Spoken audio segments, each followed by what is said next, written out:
this is the best analogy I can come up with for how we recruit and the mentality that you need to have, and it's super similar to the flyer mentality. It's gold mining. And I put this in here. I don't know if it's a coincidence, but we're mining for gold. We use the term rock stars a ton in our industry. Like, it's almost like annoying now, we use it so much. But I find that, like, within a bunch of rock are pieces of gold that kind of look like stars. So I think gold mining and rock stars, maybe that's how we got to that. And when you're mining for gold, I'm not actually a gold miner, I've never mined for gold, but what I know about gold mining is you do not just walk into a mine and like look around and be like, oh, here we go. Like, there's a piece of gold, you know, there's a piece of gold. You go in and you bust down a ton of rock. You're not concerned with finding the gold when you're in there. You're concerned with going in and getting as much out as you can and finding a systematized way to get it out, beat it up, crunch it down, put it in a system, and then pull the gold out. So at the end, you just capture a heap of gold. You spend your energy and resources finding more rock, maintaining your system, rather than going in and just looking for pieces of gold.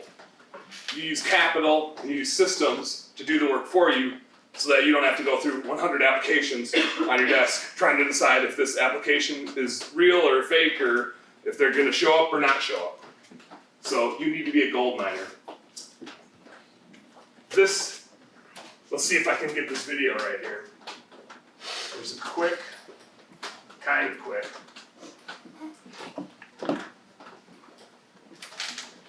Has anybody heard of Simon Sinek? Yes. Start with why. For those that haven't, this applies to recruiting big time, and I'll show you exactly how we use this in an ad that we did, hiring territory managers.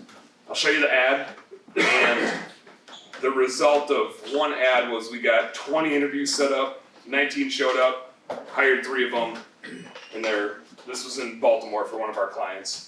And it's like just literally taking this system. And this is how to influence people, and that applies whether they're an applicant, candidate, client, lead, whatever it is. Super powerful stuff.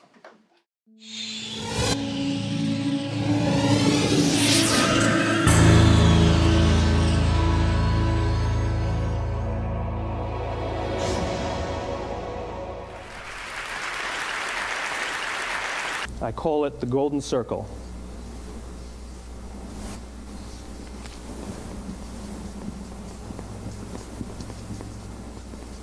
Why, how, what? This little idea explains why some organizations and some leaders are able to inspire where others aren't. Let me define the terms really quickly. Every single person, every single organization on the planet knows what they do, 100%. Some know how they do it, whether you call it your differentiating value proposition or your proprietary process or your USP. But very, very few people or organizations know why they do what they do. And by why, I don't mean to make a profit. That's a result. It's always a result. By why, I mean what's your purpose? What's your cause? What's your belief? Why does your organization exist? Why do you get out of bed in the morning?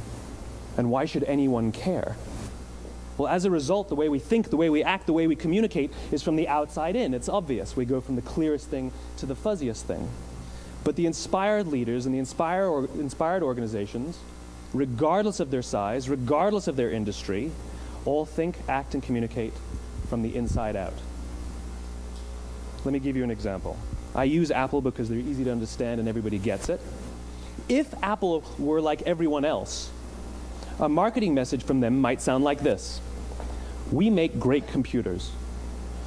They're beautifully designed, simple to use, and user-friendly. Want to buy one?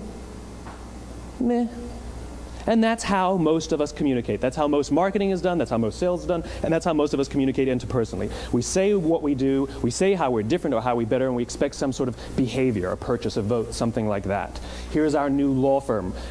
We have the best lawyers with the biggest clients. We have, we always perform for our clients, do business with us. Here's our new car. It gets great gas mileage. It has, leather seats. Buy our car.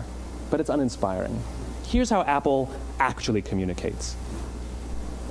Everything we do, we believe in challenging the status quo, We believe in thinking differently.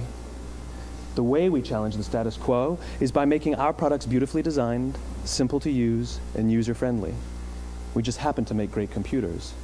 Want to buy one? Totally different, right? You ready to buy a computer from me?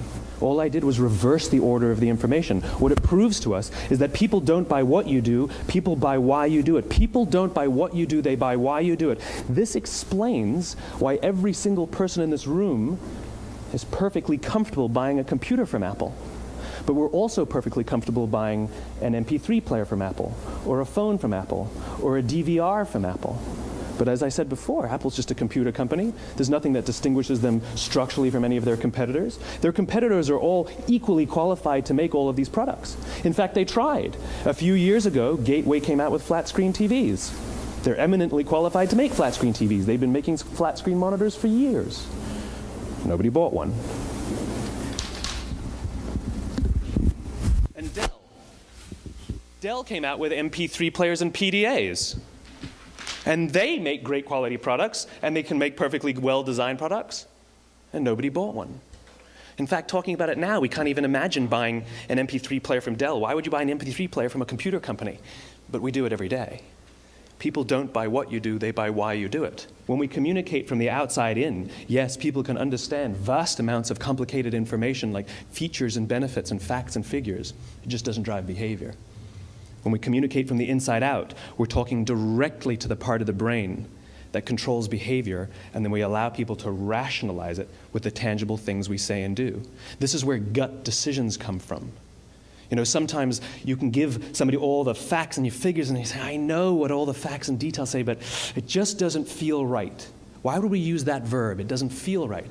Because the part of the brain that controls decision-making doesn't control language. And the best we can muster up is, I don't know, it just doesn't feel right. Or sometimes you say you're leading with your heart or you're leading with your soul. Well, I hate to break it to you, those aren't other body parts controlling your behavior. It's all happening here in your limbic brain, the part of the brain that controls decision-making and not language. But if you don't know why you do what you do, and people respond to why you do what you do, then how will you ever get people to vote for you or buy something from you, or more importantly, be loyal? I feel like I could probably watch Simon Sinek literally talk all day. He's so good. I'm actually reading some of his books, and the funny thing is his books are written exactly how he talks. It's like, I feel like he's sitting in a room. It's kind of weird.